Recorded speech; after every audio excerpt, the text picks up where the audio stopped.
You can't really understand who Jesus is or what Jesus has done apart from locating him in the overall, sort of the arc of the storyline of redemption. So I would start with creation and how we were made in God's image. We were made to be like God in many ways, and that God put us on the earth to make culture, to be culture makers, to create art and society and economics and transportation and all those things. He put us on the earth to do that, and he put us on the earth to do that as his deputy rulers. So he would be the one in authority, and we would be ruling under his authority.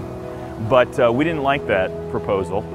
We instead preferred to be the rulers ourselves. And so we rebelled against God's command. He gave us a command in the garden in Adam, who represented us.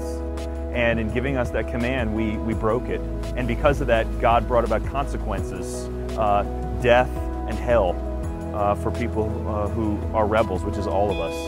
And then, but God is not going to scrap the creation, including us. He made us, he made everything. He has no plans on scrapping it. In fact, he's remaking it.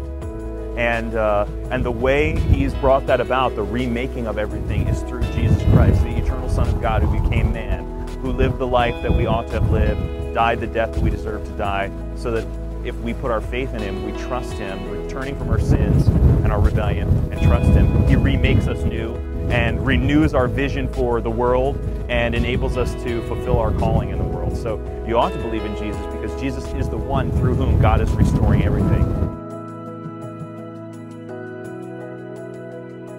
As a follower of Christ, which is what a Christian is, a follower of Jesus, someone who has turned from their sin, turned from their self-salvation project, by which I mean,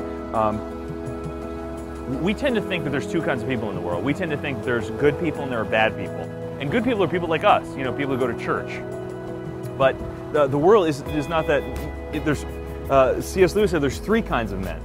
There are good people, and there are bad people, and there are Christians. Now the bad people are easy to spot. Well, drug abusers and Klan members and all other kinds of bigots and people who abuse children. I mean, they're easy to spot. But good people who aren't Christians are people who use their goodness to try to get leverage over God. In other words, I'm going to put my time in. This is the tax that I pay. And I'm hoping that God's only going to require me to pay a certain amount of tax so that I have enough left over to live on. And that this enough left over to live on means my life going smoothly, my life going well. And so if things don't go well in the life of a good person who's not a Christian, they're like, well, then what's the point? I mean, why am I serving you? Why am I following you? So a Christian is a person who has come to not only turn from their sins, but to turn from their righteousness. And to turn from your righteousness means I'm turning from trusting in my record, my own achievements, my own morality, as a way of trying to get leverage over God. A Christian is a person who recognizes that it's only by sheer grace, God's love that we don't deserve, that we're invited and welcomed into his family, in spite of our reliance on our own achievements, and in spite of our, overt rebellion. And that changes the way you live. It makes you three things. It makes you joyful, because you see yourself as a person who's forgiven of their sins and has a righteousness that's not my own, and so I have joy.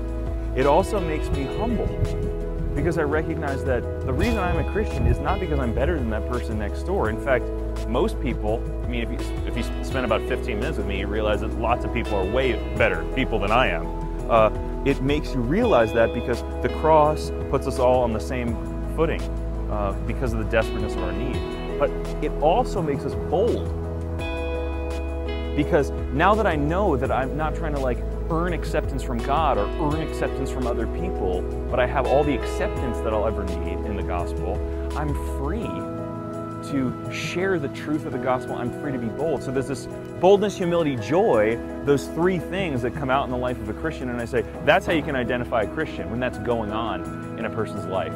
And I would say, secondarily, it's that a Christian is self-consciously looking to see how the implications of the gospel work themselves out in their daily life.